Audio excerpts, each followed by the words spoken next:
Praise the Lord. இன்றைய பலப்படுத்தும் வார்த்தை சங்கீதம் 34வது அதிகாரம் 19வது வசனம். Psalm chapter 34 verse 19. நீதிமானுக்கு வரும் துன்பங்கள் அநேகமாயிருக்கும், கர்த்தர் அவைகள் எல்லாவற்றிலும் நின்று அவனை விடுவிப்பார்.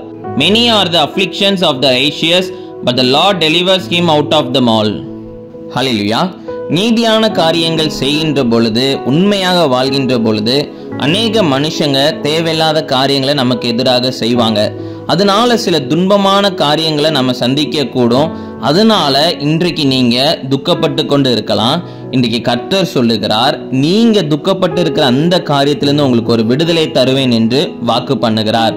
நம்ம உண்மையாக வாழ்கின்ற பொழுது, நீதியான காரியங்களை செய்கின்ற பொழுது பிசாசுக்கு அது பிடிக்காம சில மனுஷங்களை ஏவி விட்டு நம்மளை தொந்தரவு செய்வான். அதனால சில துன்பங்களை நம்முடைய வாழ்க்கையில சந்திக்க கூடும். அப்போ இன்றைக்கு நீங்க அதை விசுவாசிங்க. கர்த்தர் நம்மளோட கூட இருக்கிறார், நம்மளை அவர் விடுவிப்பேன் என்று வாக்கு பண்ணிருக்கிறார். அதனால எதை குறித்து நம்ம கவலைப்படக்கூடாது. கர்த்தர் நம்மளை விடுவிப்பார் என்று விசுவாசத்தோட இருங்க. நிச்சயம் கர்த்தர் என்ன துன்பங்கள் வந்தாலும் எல்லாவற்றையும் எடுத்து போடுவார். எல்லாவற்றிலிருந்து ஒரு விடுதலையை தருவார். தேவையில்லாம சில மனுஷங்க உங்களுக்கு எதிராக கெட்ட பெயரை உருவாக்கணும்னு சொல்லி சில காரியங்களை அவங்க செய்திருக்கலாம்.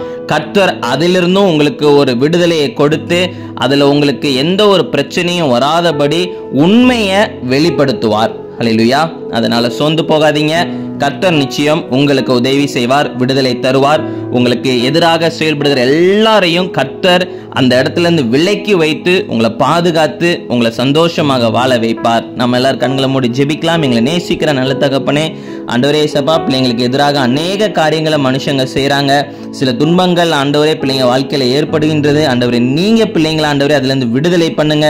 நீங்க தகப்பனே சபா பிள்ளைங்களுக்கு ஒரு உதவி செய்யுங்க. நீங்க வழி நடத்துங்க, மகிமைப்படுங்க. இயேசுவின் மூலம் ஜெபிக்கிறோம் எங்கள் ஜீவனுள்ள நல்ல பிதாவே. ஆமேன், ஆமேன், ஆமேன்.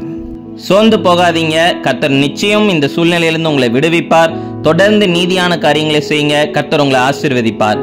God bless you. Have a blessed day.